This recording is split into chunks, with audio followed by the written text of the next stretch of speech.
আরো কিছু এক্সাম্পলে যদি আমরা যাই, যেমন ধরেন এই যে টানেল, চট্টগ্রামে যেহেতু আমরা আছি, চট্টগ্রামের টানেল নিয়ে একটা কথা বলি। আমরা আসলে কর্মশালায় বাস্তবিক উদাহরণ দিয়ে যদি কথা বলতে পারি তাহলে সবার সহজ হবে জিনিসগুলো বোঝার জন্য। এই যে টানেলটা করলো, অন্যান্য উন্নত বিশ্বে যদি দেখা যায়, এটা অবশ্যই খুবই ভালো একটা কাজ হয়েছে। কানেক্টিভিটি সবসময় অর্থনীতির জন্য বেস্ট।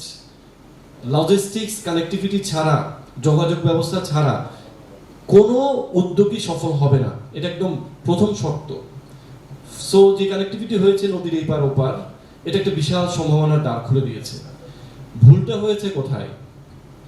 যখন ওই পরিকল্পনা করা হয় মিনিমাম 10 বছর আগে, এই পরিকল্পনা করা হয়েছে, টানেল হয়তো 7 বছর 8 বছর লেগেছে কাজটা করার জন্য, কিন্তু জমি অধিগ্রহণ বা বিভিন্ন পরিকল্পনা বাস্তবায়ন সবকিছু মিলিয়ে 10 বছর হয়েছে। সরকার যদি একটা সুন্দর পরিকল্পনা করতো যে টানেল কেন করছি আমি, কানেক্টিভিটি বাড়ানোর জন্য, এবং টানেলের ওই পারে দুই পারে অর্থনৈতিক কি উন্নয়ন করা যেতে পারে এবং কোন কোন সেক্টর সেখানে ইনভলভ করা যেতে পারে, সেই বিষয়গুলো যদি সরকার করে দিত, জনগণ যারা উদ্যোক্তা আছেন তারা কিন্তু বিভিন্ন ছোট বড় সবাই মিলে কিছু না কিছু করে ফেলতো। কিন্তু সরকারকে সেটা সিকিউর করতে হবে।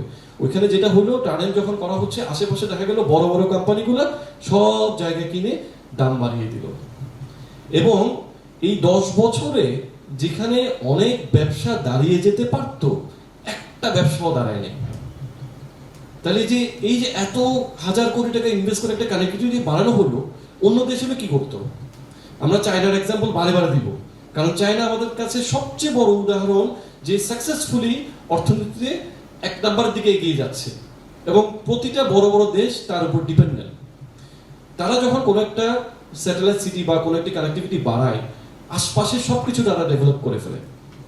ইন্ডাস্ট্রিয়াল জোন আলাদা হয়ে যায়, থাকার আবাসিক এলাকাগুলো আলাদা হয়ে যায়, স্কুল কলেজ মার্কেট সবকিছু দাঁড়িয়ে যাবে। এটা কিন্তু ওই যে যখন ওইখানে রাস্তা হচ্ছে তখনই সাথে সাথে ডেভেলপমেন্টগুলো হবে। আমরা সামগ্রিক উন্নয়ন চিন্তা করতে হবে, আমরা শুধু একটা জায়গায় ফোকাসড হইলে হবে না। আমার এই কথাগুলোর মধ্যেই কিন্তু আপনারা পয়েন্ট পেয়ে যাবেন। টানেল করার সময় 10 বছর আগে যদি পরিকল্পনা করে দেওয়া হতো যে এখানে ট্যুরিজম শিল্প ডেভেলপ হবে, কোন এরিয়াটা ট্যুরিজমের জন্য হবে, কি ধরনের ট্যুরিজম হবে, আরেকটা পোর্শন কি কি শিল্প উৎপাদনের জন্য কোন এরিয়াগুলো সিলেক্ট করা হবে। থার্ড হচ্ছে স্যাটেলাইট সিটি, শহরকে বড় করার জন্য, যেহেতু পুরনো শহরকে ভেঙে ফেলা সম্ভব না, পুরনো শহরের মধ্যে অনেক ফ্যাসিলিটি দেওয়া সম্ভব না, তাহলে নতুন নতুন ফ্যাসিলিটি দেওয়ার জন্য আরো নতুন শহর ডেভেলপ হবে।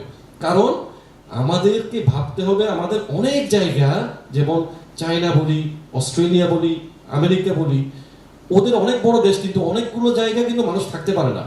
সেম ভাবে আমাদেরও কিন্তু আছে, আমাদের অনেক জায়গা আছে নদী ভাঙন হয়ে যাচ্ছে, ওই মানুষগুলো থাকতে পারছে না। তাহলে কিছু মানুষকে আমাদের অ্যাকোমোডেট করতে হবে, আবাসন ব্যবস্থা আমাদেরকে সমাধান করতে হবে। শুধু আবাসন ব্যবস্থার সমাধান করলে হবে না। দেখেন, আমরা একটা থেকে একটা জায়গায় চলে যাব স্যার, ওই উন্নয়নে যদি 3টা সেক্টর কিন্তু ডেভেলপ করা যেত, আবাসন খাতকে কিন্তু এখানে এনগেজ করা যেত, ট্যুরিজম খাতকে এনগেজ করা যেত। ট্যুরিজম দেখেন, আমাদের আরেকটু রিলেটেড কথাগুলো আমি বলবো। আমাদের যে পতেঙ্গাটা আছে, সুন্দর করে সাজানো আছে ওই বেল্টে, ওইখানে কিন্তু আমাদের পোর্ট, মানে এক্সপোর্ট ইম্পোর্ট যাবে, সেখানে ইন্ডাস্ট্রিয়ালাইজেশন আছে, ট্যুরিজমের একটা বড় সম্ভাবনা ছিল। আমরা ওইটাও করলাম না, পার্কের দিকেও কিছু করলাম না। আপনার দেশে যতই মুদ্রা ছাপান, শুধুমাত্র মূল্যস্ফীতি বাড়বে। যতক্ষণ পর্যন্ত বৈদেশিক মুদ্রা আমাদের দেশে ঢুকবে না, ততক্ষণ পর্যন্ত আমাদের অর্থনীতি স্বাবলম্বী হবে না। এই যে আমরা এতগুলো লোক প্রাইভেট সেক্টরে আমরা ট্রাই করছি, তাহলে দেখেন টানেলের সঙ্গে যে কানেক্টিভিটি হলো, তখন কিন্তু অনেকগুলো বিজনেস হাব গড়ে উঠত।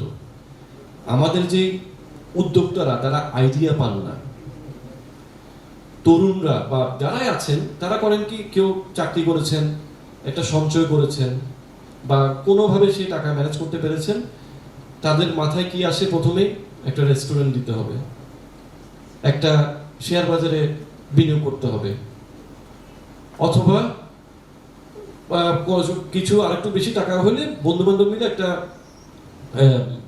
বিল্ডিং ডেভেলপ করে ফেললাম একদম। অথবা আবার কেউ ভাবে কি সিএনজি নামাই দিলাম, অটো রিক্সা নামাই দিলাম, রিক্সা নামাই দিলাম। আপনাদের বিনিয়োগগুলো কি সুরক্ষিত?